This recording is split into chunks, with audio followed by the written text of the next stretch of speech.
Alors, Laurent Marcangeli, à quelques jours du premier tour de cette élection municipale, tout simplement, donc quel état d'esprit vous trouvez-vous? Peu mitigé. Je dirais que la situation sanitaire me prend beaucoup de temps. Euh, Aujourd'hui, j'ai encore des réunions et des rendez-vous qui sont consacrés à la problématique liée à l'épidémie de coronavirus. Ça influe sur la vie politique, ça influe sur la vie économique, sociale, culturelle. La campagne est terminée pour vous? Non, la campagne elle n'est pas terminée, sinon je ne serais pas là. La campagne, elle prend un tour qui est assez inédit, tout comme bien les mesures qui ont été prises sont des mesures que nous n'avons jamais vécues et qui sont de nature à influer sur le processus électoral. Donc mitigé parce qu'on aurait voulu, je le dis, faire ce que nous faisions d'habitude, c'est-à-dire réunir nos amis dans la dernière ligne droite de la campagne. On avait un meeting qui était prévu, qui allait rassembler du monde. La manière dont les choses vont se passer dans les jours qui viennent et dans la campagne d'entre-deux tours va également être influencée par les décisions prises par le préfet. Donc j'essaye moi de me préparer et de préparer psychologiquement l'ensemble de mes amis qui sont avec moi dans cette élection à une campagne qui est d'un genre totalement inédit. Par facilité de langage, le maire sortant dit souvent j'administrerai jusqu'au dernier jour. Là, pour le coup, vous touchez du doigt, c'est souvent un slogan. Ça prend toute sa force. Même si d'aventure ça n'avait pas été le cas, nous aurions également, pour reprendre l'expression, administré jusqu'au dernier jour. Mais là, avec ce qui se passe, très clairement, oui. D'un point de vue électoral, vous êtes assez inquiet du possible taux d'abstention lié à l'inquiétude des électeurs aussi, en raison de cette présence du coronavirus à Ajaccio? Oui, je vais même vous avouer que depuis le début de la campagne, j'avais une forme de sentiment assez mitigé quant à la participation. Nous en avons beaucoup discuté avec les membres de mon équipe. J'avais le sentiment que la participation allait être inférieure déjà au scrutin de 2015 et au scrutin de 2014, qui pour mémoire avait réuni en 2015 67% au premier tour et en 2014 71%. Je voyais moins. Donc je ne pense pas que la situation nouvelle soit là pour améliorer les choses. Est-ce que vous abordez ce premier tour, en tout cas cette fin de campagne du moins, de manière différente? Je suppose qu'avez-vous changé finalement dans vos habitudes, au-delà évidemment des restrictions réglementaires concernant le coronavirus? Est-ce que vous avez changé en tout cas vos habitudes de fin de campagne avec cette épidémie? Oui, puisque voilà, comme je le disais, voilà, on a toujours un meeting de fin de premier tour qui est prévu. On a des porte-à-porte qui ne se déroulent plus. On a des réunions d'appartement, je devais en avoir une hier et je devais en avoir une demain que j'ai annulée. Voilà, on a une seule la campagne numérique en fait qu'on a sur les réseaux sociaux qui était prévue à l'avance, où on essaye de découler un petit peu nos projets, nos ambitions et échanger avec les Ajaxiennes et les Ajaxiens sur ce qu'on veut faire, reste, mais vous ne pouvez plus serrer la main aux gens. Vous n'embrassez plus les gens, c'est inédit. Surtout dans une ville comme la nôtre où on n'a pas besoin d'être en campagne électorale pour être assez tactile. Et cette campagne, avant que la situation sanitaire ne s'aggrave, elle s'est déroulée de manière assez classique. Quel parallèle vous pouvez faire avec les campagnes successives que vous avez menées, notamment les deux de 2014 et 2015? Est-ce qu'elle est de nature différente? Les observateurs que nous sommes trouvent que la campagne était un petit peu atone. Est-ce que vous partagez cette observation? Alors d'abord, pour moi c'était nouveau puisque j'ai jamais été sortant à aucun scrutin. J'ai toujours été challenger, j'ai toujours été celui qui voulait prendre plutôt que celui qui voulait rester. En 2015, vous aviez quasiment une situation de sortant. Ça pouvait s'apparenter. 6 mois et j'étais pas maire au moment où on faisait la campagne puisque c'était une administration provisoire qui dirigeait la collectivité. Donc j'étais seulement député au moment où je me suis présenté en 2015 et c'était un peu une élection un peu particulière. Sur la tonalité générale de la campagne, vous savez, la campagne elle est ce que celles et ceux qui l'animent en font. Moi je me suis attelé depuis maintenant plus d'un an, c'est-à-dire j'ai annoncé ma candidature en février dernier, de construire une campagne que je voulais assise sur un certain nombre de choses. Un bilan, puisque je suis sortant, et nous avons consacré une partie importante du début de la campagne à la présentation de ce bilan, que nous avons formalisé à travers un document qui a été commenté, qui a été envoyé, qui a été lu, je le pense, à travers une équipe que nous avons présentée le 23 janvier dernier et qui avait, je pense, la coloration que j'avais plus ou moins annoncée depuis plusieurs mois, à savoir une liste qui maintenait un certain nombre d'équilibres, qui reconduisait un certain nombre des adjointes et des adjoints et des élus sortants qui avaient, selon moi, pas démérité, mais qui gardait également, je pense, une part d'ouverture, de nouveauté, de renouvellement important. Et puis ensuite, évidemment, depuis le mois de janvier, le 30, si mes souvenirs sont exacts, nous avons un projet. Et le projet, pour moi, l'essence même de ce que doit être une campagne électorale. Ce que j'ai trouvé chez les autres pendant cette campagne électorale, c'est qu'il y avait moins d'efforts sur le projet que sur la critique. Et que, je le pense, ça a été de nature à déplaire à beaucoup de nos concitoyens qui ont, je le crois, hein, je le dis très clairement, qui en ont marre des campagnes de caniveau, qui en ont marre des attaques à dominem. Ça plaît aux militants, ça plaît aux gens qui sont acharnés, ça plaît aux gens qui sont radicalisés dans l'électorat pour quelqu'un ou contre quelqu'un, mais ça plaît pas à... C'est comme ça que vous la qualifiez, celle-ci, campagne de caniveau, on en est là? Elle n'a pas été d'une très bonne qualité. Justement, vous dites C'était largement partagé quand même, la campagne, notamment sur les réseaux sociaux. Regardez ce que moi je dis sur les autres. Je vous mets au défi de trouver le début d'un commencement. Je ne parle pas des candidats eux-mêmes. Non, mais les candidats, je ne suis pas d'accord avec vous. Les candidats, ils ont une responsabilité exceptionnelle. La manière dont certains candidats ont parlé pendant la campagne, que ce soit celui que vous avez reçu hier, que ce soit M. Casalt, parfois M. Minicone, était indigne. On précise, hier, c'était François Fillon. Lorsque vous dites que la campagne, c'est finalement ce que les candidats en font, justement, c'est une manière de dire que le niveau n'est pas au rendez-vous. Ben, je ne vais pas faire un parallèle footballistique par les temps qui courent, mais pour faire un beau match, il faut être deux. Juste pour terminer sur cette campagne, vous avez quand même choisi un mode de rencontre des électeurs assez particulier. Est-ce que vous craignez qu'en organisant des réunions publiques, d'être davantage soumis à une forme de critique? Enfin, qu'est-ce qui vous a poussé finalement à aller rencontrer les électeurs à la maison, dans leur salon? Parce que les réunions d'appartement donnent une proximité et le temps, comme vous avez pu le constater puisque vous étiez là, de rencontrer les gens, d'échanger avec eux, de les écouter également, de cerner un petit peu les attentes. Puis après, pour ce qui concerne les réunions d'école et de salles publiques, j'en ai fait 20 par an pendant 5 ans, qui dit mieux. Donc pour l'échange avec les concitoyens, je pense qu'au niveau de la notoriété, qu'elle soit positive ou négative, si on devait faire un sondage, personne n'a besoin de connaître le maire. Alors vous commenciez à évoquer le projet. Comme avec les autres candidats que nous avons reçus, on va imaginer qu'au 22 mars prochain, vous êtes reconduit dans vos fonctions de maire. On sait que les 100 jours peuvent avoir leur importance et c'est pas vous qui allez nous dire le contraire parce que en 2014, vous avez pris une ou deux décisions très fortes immédiatement. On pense notamment à ce qui s'est joué du côté de la place Camping. Quels seraient les dossiers dont vous vous ressaisissez immédiatement et quelles sont vraiment les impulsions fortes que vous souhaitez donner dès les premiers jours au retour dans la Maison Carrée? Encore une fois, l'actualité, ça vite. Je pense qu'il va falloir qu'on gère déjà cette crise qui va durer. Sanitaire, hein? Oui, elle va durer. Elle durera plusieurs mois.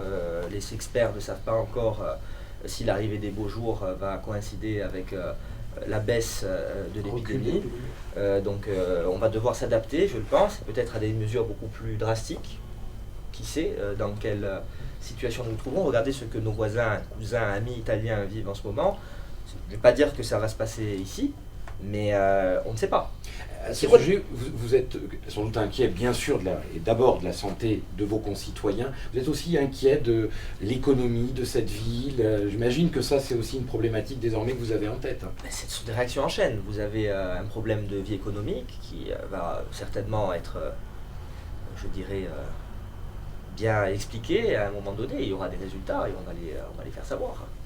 Les chefs d'entreprise diront ce qu'ils ont perdu et la saison touristique qui quand même compte dans l'économie va pas, à mon avis, être sans bobo. Elle va avoir des difficultés cette saison touristique qui va commencer dans quelques semaines. Après, il y a également les effets sur la vie sociale. quand vous n'avez plus de spectacles, quand vous n'avez plus de rencontres sportives, quand vous n'avez plus de rencontres associatives, quand vous n'avez plus cette vie qui fait que nous faisons société. Et c'est ça justement le gros problème de ce coronavirus. Et puis après, il y a autre chose. C'est comme pour le terrorisme. C'est la peur qu'il suscite.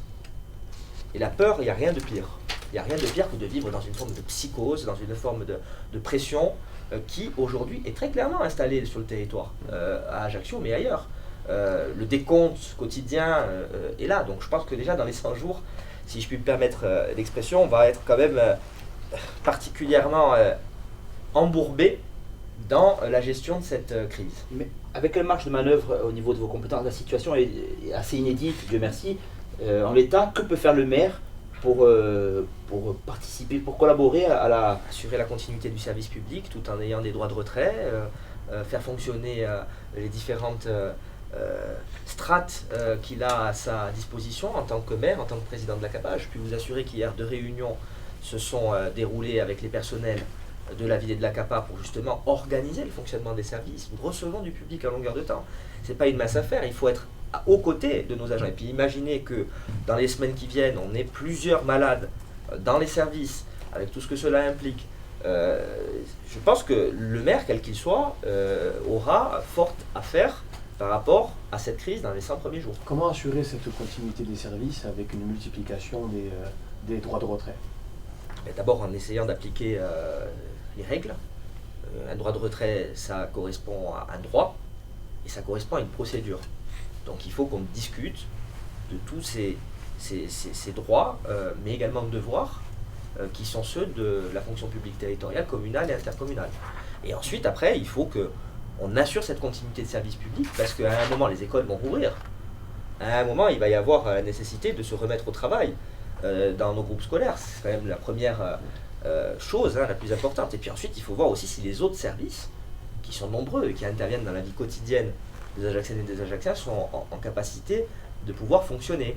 Et je pense, très sincèrement, que nous y sommes préparés, parce que nous avons anticipé, parce qu'avec la médecine du travail, nous avons une médecin qui travaille non loin d'ici, et qui a préparé avec nous sur l'ACAPA et sur la ville, puisqu'en plus nous avons regroupé notre ressource humaine l'année dernière, et ça permet d'aller plus vite et de moins se faire face entre les deux établissements. On avait prévu déjà un certain nombre de choses depuis le début de la crise, mais ça va prendre du temps. Urgence sanitaire, Oui. et beaucoup d'autres dossiers aussi sont sur la Les table. déchets. Je pense que les 100 premiers jours, pas que le maire d'Ajaccio, président de l'ACAPA, mais l'ensemble des élus de l'île vont devoir à un moment passer l'effervescence électorale, même si cette élection est un peu particulière, il va falloir s'occuper de ça. Mais ne craignez-vous pas justement que la situation sanitaire cannibalise un petit peu toutes les strates, toutes les collectivités, et que les premières décisions que vous souhaitiez prendre avant que la situation n'empire ne soient un peu mises de côté, par nécessité? Non, parce qu'il va y avoir le renouvellement des conseils municipaux, des conseils intercommunaux, donc ces différents exécutifs vont être désignés par les assemblées délibérantes, et ensuite il va y avoir également, par exemple, l'élection des membres du CIVADEC, et je crois qu'à ce moment-là, il va falloir qu'on reparte sur de nouvelles bases par rapport à la gestion des déchets au niveau régional, et je vous le dis très clairement, nous sommes en train de travailler pour faire en sorte que nous soyons beaucoup plus incisifs à la rentrée des collectivités renouvelées, notamment sur la problématique des déchets. On ne peut pas rester dans cette situation-là. La Corse est aujourd'hui privée d'exutoires. C'est une réalité. Alors je sais que le président de l'exécutif essaie d'y travailler. La présidence du CIVADEC et la présidence de l'exécutif ne se parlent pas pour des problèmes bastiens. C'est une réalité politique. Donc il y aura un renouvellement. Nous aurons, si d'aventure nous sommes reconduits aux responsabilités, vraiment volonté de réaffirmer un certain nombre de principes, mais je crois qu'aujourd'hui, la question du fonctionnement même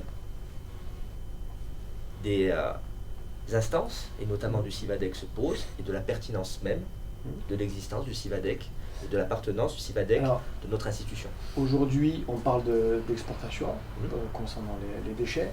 Le candidat François Filone, qui est également élu à l'ACAPA, a assuré que l'ACAPA refusait de participer financièrement à cette exportation des déchets. c'est dans la droite ligne de la campagne de mensonges qui est la sienne. Il n'administre jamais de preuves par rapport à ce qu'il avance.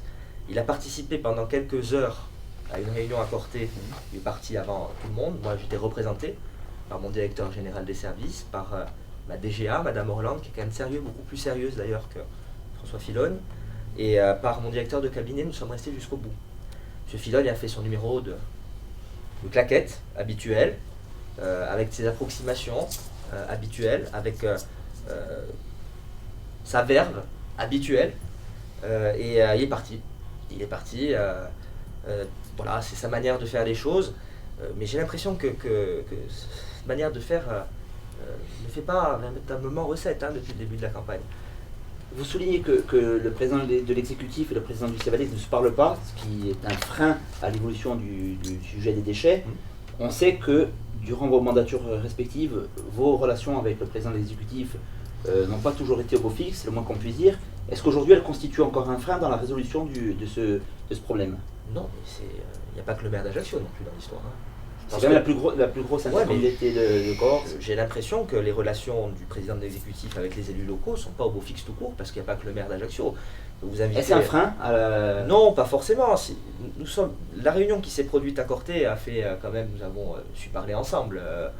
Quand l'intérêt général l'exige, on peut parler d'une même voix, sauf quand on est comme des gens comme François Filonne. Mais quand on est en responsabilité, on essaye de tirer dans le même sens. Avec Gilles Siméon, si Gilles Siméon demain va me trouver une solution, je vais l'accompagner. C'est là la différence. Et s'il faut payer, on paiera. On paye déjà très cher. La CAPA va payer plus cher encore. Elle paye déjà cher, elle paye 12 millions d'euros par an pour le traitement de ses déchets, elle va payer plus cher, elle le sait.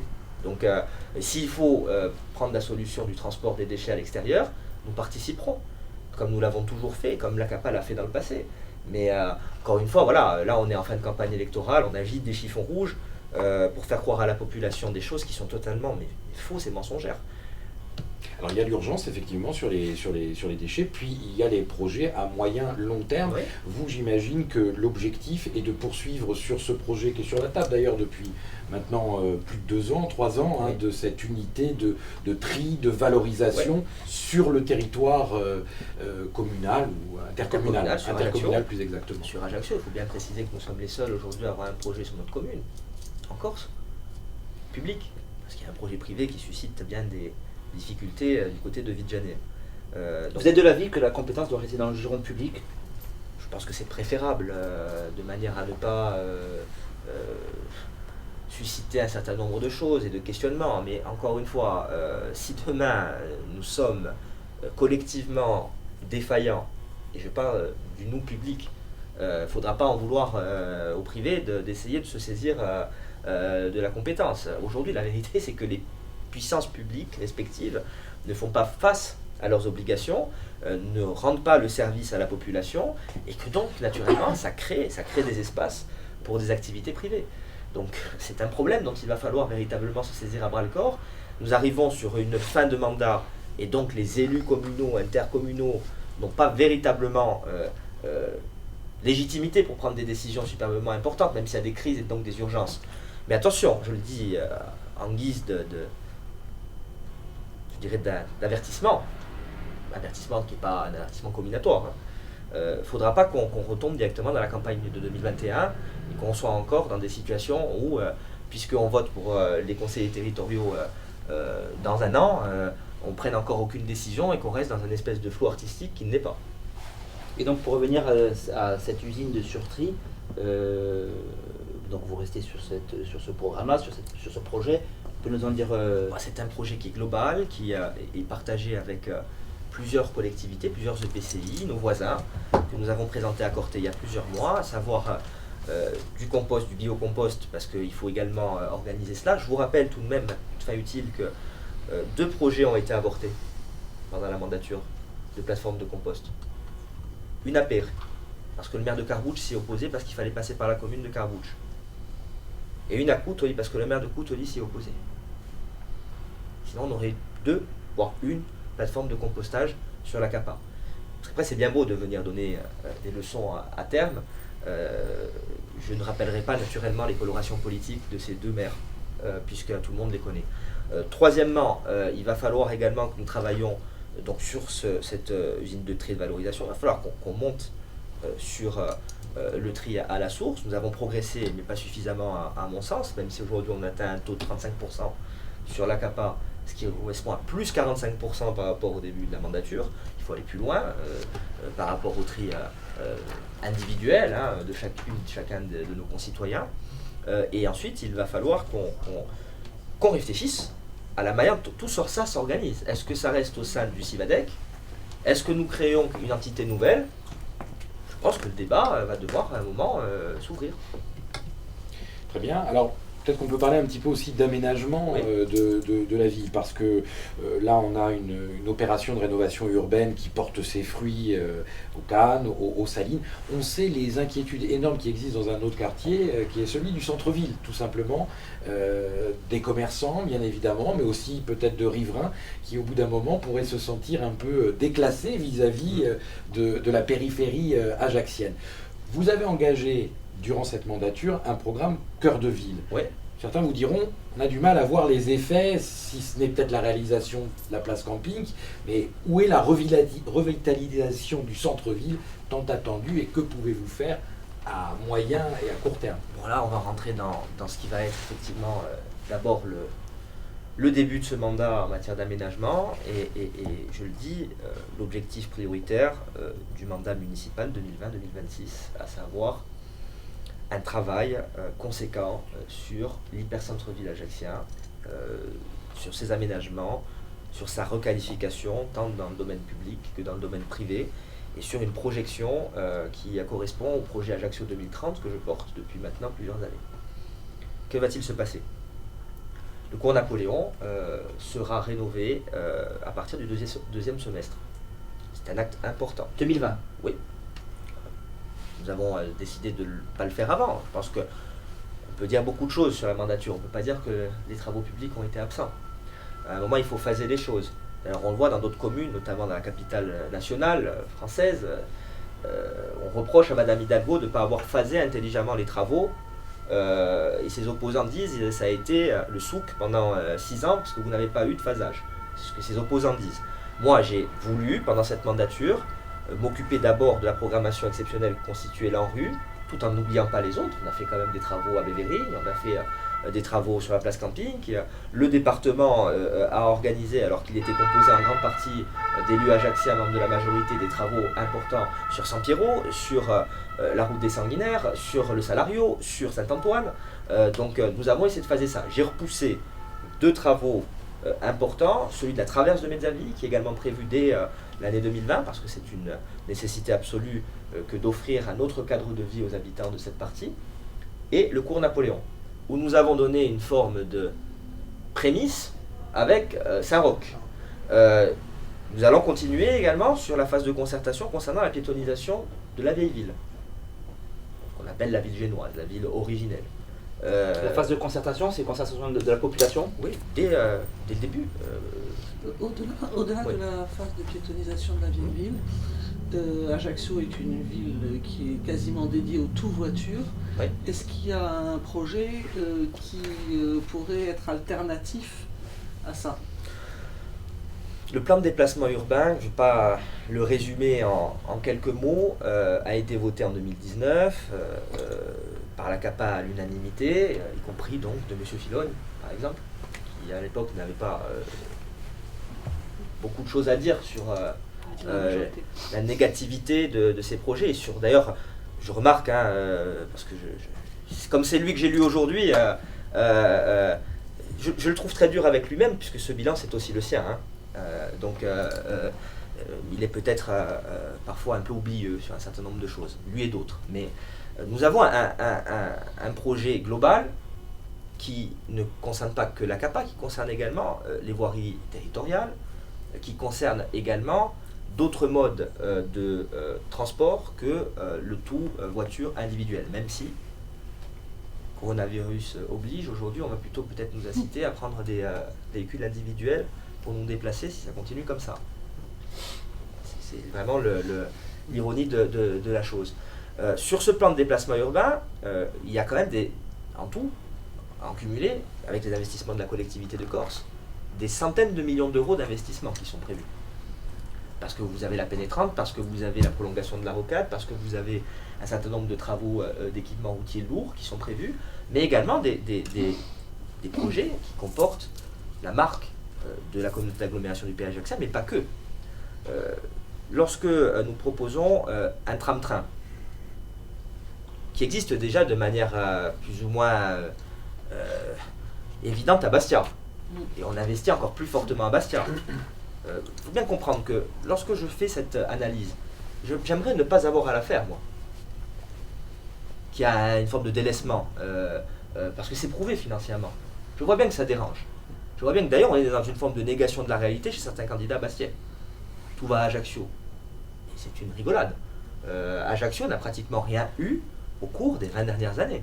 Et si ce n'est plus. Et donc voilà, je ne mets pas que Gilles Siméogne, actuel détenteur du pouvoir régional, en cause. Les autres, je l'ai dit, n'ont pas contribué. Le PEI a été un acte manqué pour la ville d'Ajaccio et la communauté d'agglomération du Pays Ajaxien. Donc aujourd'hui, si on n'investit pas sur le rail du Pays Ajaxien, le tram-train, on va le regarder depuis Bastia.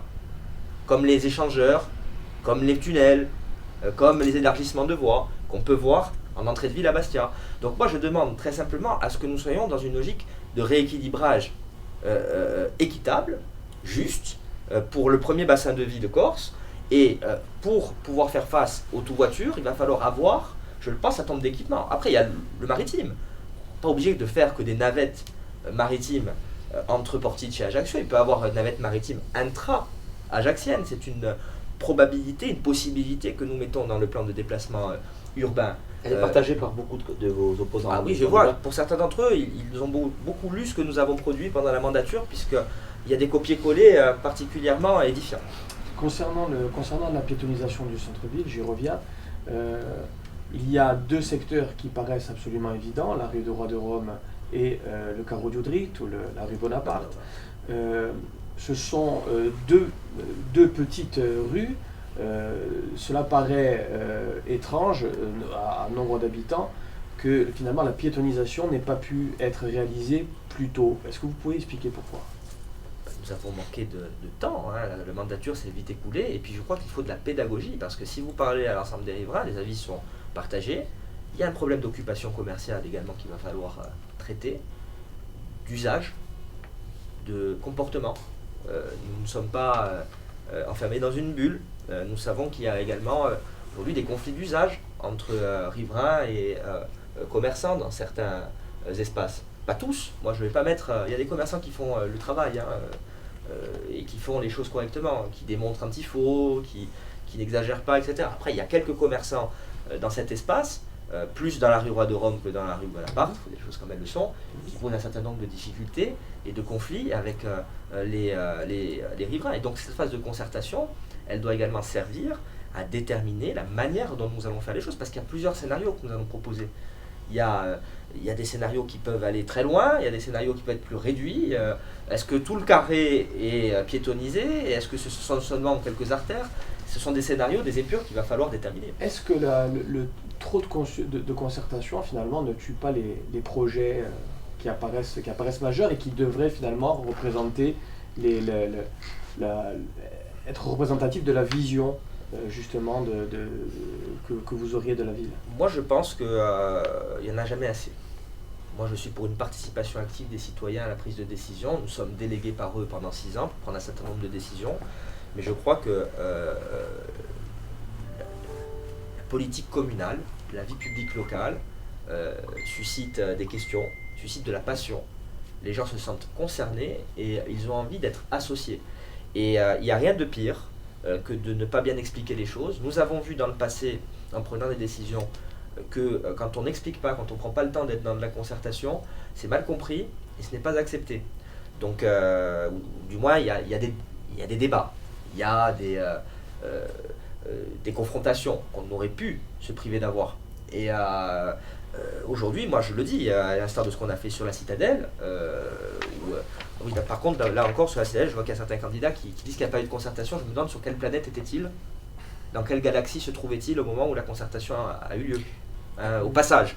Parce que quand quelqu'un vient me dire qu'il n'y a pas eu de concertation sur la citadelle, il faudra me dire dans quelle époque ou dans quel endroit il était au moment où ça a eu. Hein. Alors certes, il y a eu une concertation, puis il y a eu ce fameux document que vous avez signé, 2 sessions de la citadelle à la commune. Mais aujourd'hui, on peine toujours à saisir quel sera ce projet d'aménagement.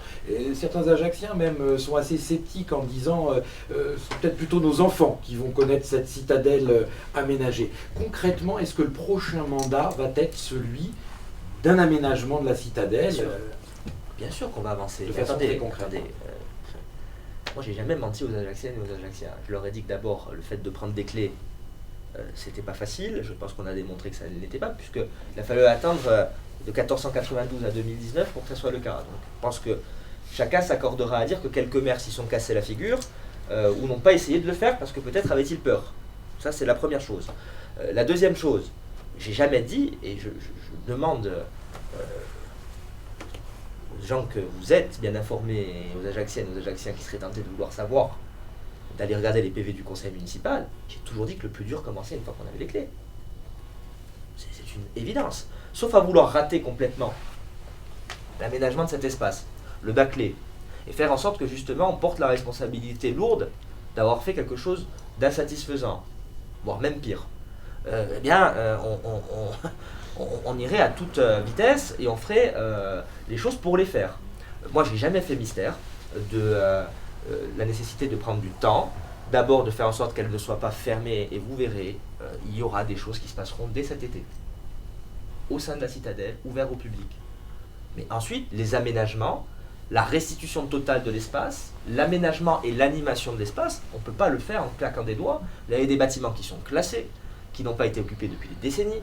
Vous avez des bâtiments qui nécessitent une refonte complète, vous avez une dépollution du site, vous avez un confortement des remparts qui, eux aussi, je vous le rappelle, sont classés, vous avez les nouveaux accès à décider ensemble, vous avez les activités à décider aussi, donc vous avez l'équilibre financier, et je me réjouis enfin d'avoir vu que certaines personnes qui ont crié pendant des mois en disant non, le privé ne doit pas rentrer, c'est un scandale, etc., ont enfin compris que la commune seule sera dans l'incapacité la plus totale de faire ce projet, comme ça a été le cas à Bastia, comme ça a été le cas dans toutes les reprises d'emprise militaire en France et en Navarre. S'il n'y a pas de projet porté en commun avec la puissance privée, point de salut, point de rentabilité, que dis-je, point d'équilibre. Nous, on ne cherche pas de rentabilité, nous sommes élus et nous avons un budget équilibré à faire passer. Mais si on va voir les Ajacciens quand on leur dit bon, tu as la paga et ça coûte cher. Là, je pense qu'ils vont être encore plus déçus que si c'est leurs petits-enfants ou leurs enfants qui voient l'aménagement. Donc, ce projet, je crois que je vous invite même à regarder ce que je disais dès 2014. Je ne me suis jamais contredit. Je lisais ce matin une interview que j'ai faite en 2014. C'est un de vos confrères. J'expliquais un quartier à part entière, connecté au reste de la ville, avec de la vie. Mais justement, une fois n'est pas coutume, est-ce que vous pourriez vous inspirer de ce qui a été fait à Bastia en termes d'esprit, de couleur? L'hôtel, c'est interdit visiblement. C'est possible à Bastia, mais c'est pas possible à Ajaccio. Non, mais justement, ça c'est vos opposants qui vous l'interdisent. Vous, eux, ça interdisent rien en tout cas. Vous, c'est l'esprit que vous voulez donner, l'hôtellerie, des métiers de bouche associés à Il faut de l'équilibre. Il faut de l'artisanat, peut-être de l'artisanat d'art. Il faut de la culture. Il faut de la liberté. Il faut de l'activité économique, mais une activité économique qui représente l'hôtel. Il faut voir ce qu'on fait de ce château génois. Il faut voir ce qu'on va en faire. Certains candidats disent on va en faire un musée. Quoi que paga. Moi, si la région dit on va faire un musée des Corses, on en a un de la Corse à Corté, un musée des Corses sur l'histoire des Corses, et qu'elle paye tout, je lui donne les clés. Ça vous va? On arrive à la fin de la campagne. S'ils mettent tout sur le fonctionnement, sur l'investissement dans une charte décidée avec la ville en coopération, s'ils veulent faire un beau bâtiment culturel, ça coûte plusieurs dizaines de millions d'euros. S'ils veulent le faire, je serai avec eux. Par contre, après, il va falloir trouver une solution. On ne va pas tout faire autour et laisser le château génois dépérir. Pendant ce temps-là, moi, je trouve qu'une solution, avec les moyens qui sont les miens, c'est d'aller chercher le privé. Et il se trouve que dans les opportunités privées, à part l'hôtellerie, au moment où je vous parle, on n'a pas trouvé mieux. Et les copies qui nous ont été envoyées ne nous ont pas convenu. C'est moi qui ai mis fin à ça. On a lancé la concertation en coordination avec l'État à l'époque qui était encore propriétaire pour faire les études, etc. Et puis quand on a les copies qui sont revenues, j'ai dit non, ça ne convient pas. Qu'est-ce qui n'allait pas? Nous sommes dans un site classé, nous sommes dans une vision patrimoniale avant tout de notre côté, et il y avait certaines choses, certaines épures architecturales qui nous convenaient pas, parce que ce site, on veut véritablement qu'il soit basé sur l'excellence. Je pense qu'on peut faire quelque chose de beau, et je pense que jusqu'à présent, les projets qui nous ont été proposés n'étaient pas suffisamment ambitieux. Est-ce que c'est une excellence qu'on pourrait étendre à la ville? Il arrive très souvent que l'on vous critique sur notamment le développement de la ville, qui n'est pas forcément le vôtre, qui est celui plutôt du privé et de la promotion, en général, des promoteurs. Et avec ce rapprochement, Laurent Marcangel, il a mis des promoteurs. Qu'est-ce que vous répondez à ce type d'attaque en lien avec le développement de la ville? D'autres candidats sont très très amis également avec d'autres promoteurs, et que tout le monde le sait à Ajaccio déjà, parce que à Ajaccio tout le monde se connaît, tout le monde est copain. Et que, en ce qui me concerne, tout le monde connaît mes amis intimes. Il s'avère que certains travaillent avec moi, mais pas tous. Et j'ai pas de leçons à recevoir. Je publierai mon patrimoine avant la fin de la campagne de premier tour. Je me suis pas enrichi en étant maire d'Ajaccio. Je sais très bien ce que certains veulent dire lorsqu'ils parlent de spéculation. C'est-à-dire que j'ai pas acheté beaucoup d'appartements pendant la campagne, pendant la mandature. Il s'avère que certains candidats ont bien élargi leur patrimoine pendant la mandature qui vient de s'écouler. J'aimerais bien qu'ils publient d'ailleurs leur patrimoine pour voir le nombre d'appartements qu'ils ont eu et leur date d'acquisition et la localisation où ils les ont acquises. Au passage, je le dis, hein, on verra s'ils le font, parce que ce sont des messieurs propres, pas forcément si immaculés que ça. Autre chose, sur le PLU, parce que c'est de ça dont on parle. Oui. Au-delà de l'attaque. Est-ce que j'ai fait une conférence de presse à chaque fois que la ville a été condamnée lorsqu'elle a refusé quelque chose? Non.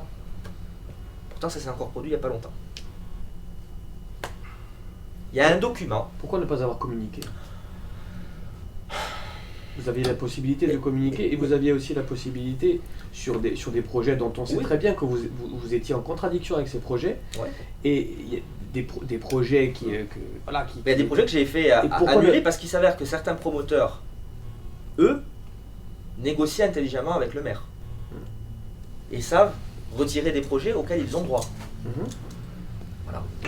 Donc, parce que je veux quand même remettre les choses un peu en perspective. Bien sûr. Il n'y a pas que les promoteurs. Il y a ceux qui vivent du secteur du bâtiment. Parce que les gens ne voient que celui qui vend les clés et l'appartement à la fin. Si demain ce secteur se casse la figure, d'ailleurs je rappelle les cris d'orfraie que poussait M. Minicone lorsqu'il était pas encore président de la CCI, mais représentant de la CGPME, lorsque le PLU de 2013 a été annulé par le tribunal administratif de Bastia en décembre 2014. C'est une catastrophe économique, la construction s'effondre, ça a été filmé, c'est sur France 3, hein, à Contraste, quand il est président de la CCI. Il explique que c'était une très bonne chose que ce PLU soit réinstauré et que la production de logements soit effective. Alors là, il est candidat aux élections, il abuse les gens et il a une critique très sévère. Moi, ce PLU, je ne l'ai pas voté. Mes amis qui étaient au conseil municipal dans l'opposition ont voté contre. Par contre, nous l'avons eu sous les bras, puisque c'est notre document pendant la mandature. Il prévoit un certain nombre de choses contre lesquelles, lorsque nous nous y sommes opposés, nous avons perdu.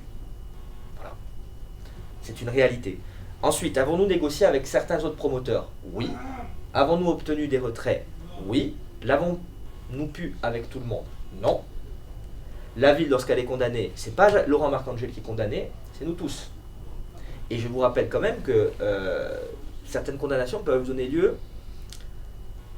à des astreintes et à des paiements assez lourds. Il faut que les gens aient conscience de ça. Là encore une fois, ceux qui disent on va tout geler, alors que c'est pas légal, il faut donc après qu'ils aillent montrer la note aux Ajacciennes et aux Ajacciens. Peut-être que les Ajacciennes et les Ajacciens veulent payer. Peut-être également qu'il y a certains Ajacciens, plusieurs milliers, qui attendent un logement social. Aussi. Ou tout simplement aussi la possibilité d'accéder à la propriété. L'essence même du document que nous avons présenté en novembre, qui est en rupture avec les précédents, c'est qu'on veut reconstruire la ville sur la ville. C'est qu'on veut arrêter l'extension. C'est qu'on veut essayer de réinvestir sur des immeubles soit abandonnés, soit sur des friches existantes en centre-ville et qui aujourd'hui n'ont pas été construites. Et c'est là la véritable différence. C'est-à-dire que cette extension qu'on peut voir sur l'Est, sur la rocade, à un moment il faut, je pense, la stopper, la calmer et en revanche déplacer le curseur sur une reconstruction de la ville sur la ville. Mais par contre, il faut que les gens comprennent que aujourd'hui, si d'aventure il devait y avoir une rupture totale avec plus aucun permis de construire, d'abord ce serait illégal, la mairie serait condamnée à plusieurs reprises. Ah, c'est du droit de propriété, c'est dans la Constitution, hein, ça fait partie des droits fondamentaux. Et deux, surtout, économiquement, excusez-moi, mais celui qui porterait cette responsabilité. Alors déjà, le tourisme c'est pas bien, il faut plus que personne vienne. Si en plus on fait plus rien dans le bâtiment, allez voir les plombiers, allez voir les électriciens, allez voir les menuisiers, parce qu'il y a toute cette chaîne. A-t-on bien construit à Ajaccio? Non. Non, mais on n'a pas attendu Laurent Marcangel. Je veux bien être porteur de responsabilité, mais la ville a été construite pendant les 50 dernières années d'une manière qui ne l'a pas forcément mise en beauté, mise dans ses meilleures dispositions. Et ça, c'est vers ça qu'il faut rompre. Alors, Est-ce qu'il y avait nous attaquons la dernière partie, Dernière partie de cette année. Vas-y. de l'entretien. C'est le volet plus politique. Oui. La campagne a été très tôt l'occasion pour vous de vous recentrer sur votre mandat en créant votre mouvement Ajaccio le mouvement. Vous avez quitté pendant votre mandat votre famille politique de toujours, les Républicains. Oui. Aujourd'hui, l'ouverture est un mot à la mode, votre liste l'illustre comme les listes de vos opposants. Où les électeurs doivent-ils vous situer aujourd'hui sur l'échiquier politique, au-delà de votre amour et votre dévouement pour votre ville? Laurent Marcangel, personnellement, moi je me suis déclaré comme divers droite. C'est un document officiel. Et je l'ai dit, j'ai eu l'occasion de le dire encore lors du débat qui s'est déroulé la semaine dernière chez vos confrères de France 3. Je suis un homme de centre droit. Je n'ai pas changé. Sur cette liste figurent des membres de LR. Je bénéficie du soutien du comité central bonapartiste. Il y a des UDI. Mais la majorité de mes colistiers se sont déclarés comme sans étiquette. Sans étiquette, avec certains venant de gauche, avec certains venant plutôt du nationalisme, et avec certains venant de ce qu'on appelle la société civile, à savoir n'ont jamais participé à un quelconque mouvement politique, ne sont jamais considérés comme appartenant à une telle mouvance politique. Donc je dirais que cette liste, elle est conduite par un homme de centre droit qui n'a pas abdiqué de ses valeurs, de ce qu'il a défendu lorsqu'il était à l'Assemblée nationale, lorsqu'il a été maire et président de l'ACAPA pendant 6 ans. Et ceci étant dit, cette liste, elle est aussi composée de femmes et d'hommes qui n'ont rien à voir avec la droite et le centre. Mais chez vos opposants, on entend souvent quelques insinuations en fonction de la proximité qui est la vôtre, par exemple avec le Premier ministre, Ouais. que vous seriez le relais, entre guillemets, occulte, alors c'est des termes très pompeux, mais d'Emmanuel Macron, sans le dire. Moi, je vois des relais qui ne sont pas occultes, peut-être qu'ils peuvent l'être, de familles politiques bien connues, bien estampillées, qui viennent peut-être pour prendre des ordres de Bastia, et qui seraient des maires fanfreluches, parce que désignés depuis le bureau de la présidence de l'exécutif, ou depuis le bureau de la présidence de l'ADEC et de l'Assemblée de Corse. Ça, par contre, c'est officiel. Je vois des hommes qui ont honte d'être ce qu'ils sont, d'avoir un numéro 3 membre du Rassemblement national. Voilà. Moi, je ne fais pas mystère de mes liens d'amitié avec le Premier ministre. Je vous rappelle que je n'ai pas adhéré à La République En Marche. Je vous rappelle que je ne bénéficie pas du soutien de La République En Marche. Je vous rappelle que la première membre de La République En Marche est unique, présente sur ma liste est 24e, alors que d'autres sont bien mieux classés et que par ailleurs les instances locales ont plutôt à un moment émis une préférence pour la liste de M. Minicotte. C'est une réalité, là encore. Il y a des écrits, il y a eu une interview qui a été faite en ce sens. Donc voilà, moi, qu'une ministre fait publiquement savoir qu'elle préfère une liste qu'une autre, ministre en vue, particulièrement active dans la vie de La République En Marche, on lui prête même des fois l'intention de vouloir prendre la présidence de ce parti, d'avoir beaucoup d'ambition en la matière. Donc voilà, après, mes liens d'amitié avec Édouard Philippe, oui, ils remontent à mon mandat de parlementaire. Est-ce que je partage tout ce qui est fait au niveau gouvernemental? La réponse est non. Est-ce que j'ai voté pour La République En Marche aux élections européennes? Vous le savez, je ne fais pas partie de ces maires qui ont appelé à le faire. Est-ce que je suis engagé dans ce mouvement politique?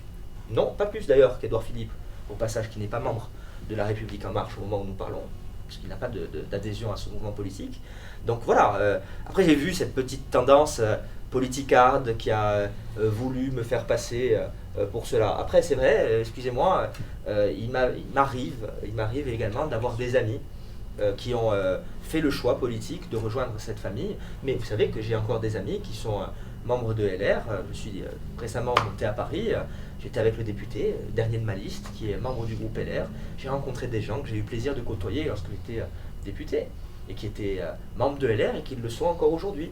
Mais je suis un homme libre. Je pense que c'est ça qui a surtout posé problème pendant cette campagne électorale. Il y a 6 ans, j'étais le méchant UMP qu'il fallait absolument empêcher de rentrer à la Maison Carrée. On s'est aperçu pendant la mandature que j'étais quelqu'un de beaucoup plus libre des apparatchiks et des autres combines. Et lorsque je m'en suis véritablement libéré, c'est devenu presque quelque chose de négatif. Je sais très bien qu'en réalité, quoi que Laurent Marcangeli fasse vis-à-vis de certains, ça sera toujours mauvais. Si vous êtes reconduit à la Maison Carrée, va se poser forcément la question des prochaines territoriales qui arrivent dans un an. Vous apparaîtriez finalement comme une des figures de proue encore plus, de manière encore plus claire à droite, en tout cas, dans votre sensibilité politique. Il va falloir faire un choix. Chaque chose en son temps, mais je ne m'interdis rien. Voilà, je l'ai déjà dit. J'ai par choix dit en 2014 que je ne me consacrerai qu'à la ville et à la CAPA. Je pense avoir démontré dans ces périodes où les paroles n'engagent que ceux qui les reçoivent que je faisais partie de ces responsables politiques qui faisaient ce qu'ils disaient, qui disaient ce qu'ils faisaient. J'ai fait un mandat plein. Je me suis donc mis de côté de la vie politique régionale et territoriale à 2 reprises, alors que j'aurais très bien pu taper du poing sur la table et dire je conduis une liste. Personne ne m'aurait trouvé illégitime pour le faire. Donc je ne sais pas au moment où je vous parle de quoi sera fait demain, puisque avant-demain ou après-demain il y a la ligne des municipales qui est juste face à nous. Nous verrons bien, mais je ne m'interdis pas de participer d'une manière ou d'une autre au débat territorial de l'année prochaine. Et bien on terminera sur ces perspectives. Merci pour cet entretien Merci. face à la rédaction.